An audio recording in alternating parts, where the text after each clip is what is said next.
বাগবাসায় ইয়াবা সহ 2 যুবক আটক, উদ্ধার প্রায় ৯,৮০০ ট্যাবলেট। উত্তর ত্রিপুরার ধর্মনগর মহকুমার বাগবাসা এলাকায় নেশা বিরোধী অভিযানে বড় সাফল্য পেল বাগবাসা থানার পুলিশ। রবিবার রাতে গোপন সংবাদের ভিত্তিতে বাগবাসা হলিক্রস স্কুল সংলগ্ন এলাকায় অভিযান চালিয়ে বিপুল পরিমাণ ইয়াবা ট্যাবলেট সহ 2 যুবককে আটক করা হয়। পুলিশ সূত্রে জানা যায়, আটক যুবকদের কাছ থেকে প্রায় ৯,৮০০টি ইয়াবা ট্যাবলেট উদ্ধার হয়েছে। আনুমানিক বাজার মূল্য যার প্রায় ৫০ লক্ষ টাকা। ধৃতরা হল পানিসাগরের উত্তর পদ্মবিল গ্রামের কামিল উদ্দিন এবং শাখাইবাড়ি গ্রামের আব্দুল করিম। তারা সম্পর্কে শালা ও বোনের জামাই বলে জানা গেছে। পুলিশ জানিয়েছে, দীর্ঘদিন ধরেই ওই এলাকায় নেশাজাতীয় দ্রব্য পাচারের খবর মিলছিল। সেই সূত্র ধরেই সাদা পোশাকের নজরদারি চালিয়ে 2 যুবককে আটক করা হয়। বর্তমানে তাদের জিজ্ঞাসাবাদ করে পাচার চক্রের সঙ্গে আর কারা জড়িত রয়েছে তা খতিয়ে দেখা হচ্ছে। সোমবার ধৃতদের আদালতে তোলা হতে পারে বলে পুলিশ সূত্রে খবর। ভানুচন্দ্রের রিপোর্ট, আসাম প্রাইম নেটওয়ার্ক।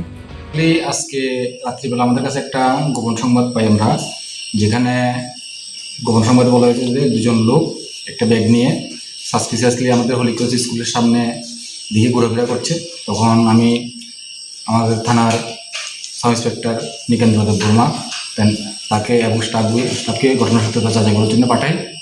তারা স্পটে গিয়ে ওই ব্যক্তিকে পায় এবং তখন তাদেরকে জিজ্ঞাসাবাদ যখন করা হয়, তারা তখন স্বীকার করেছে তাদের ব্যাগে কন্ট্রাব্যান্ডের গান আছে। অ্যাকর্ডিংলি আমরা এই খবর আমাদের সিনিয়র অথরিটিকে জানাই আর স্পেশাল টিম ডিসিএম স্যারকে জানাই। পরবর্তী টাইমে তারা স্পটে আসে। স্পটে আসার পর তখন সার্চ অ্যান্ড সিজার যেটা হয়, আমরা ব্যাগের থেকে দেখি যে প্রায় টোটাল ৯,৮০০ ইয়াবা ট্যাবলেট আমরা ওই 2জন ব্যক্তির কাছ থেকে উদ্ধার করি এবং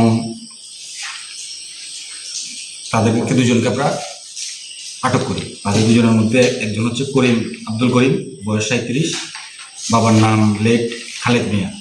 আরেকজন তাদের হের বাড়ি শাখাইবাড়ি ধর্মনগর পিএস সেন্টার। আরেকজনের নাম হচ্ছে কপিল উদ্দিন, বয়স 30, বাবার নাম এমডি মাকরাম আলী, আর হের বাড়ি হচ্ছে উত্তর পদ্মবিল পিএস পানিসাগর।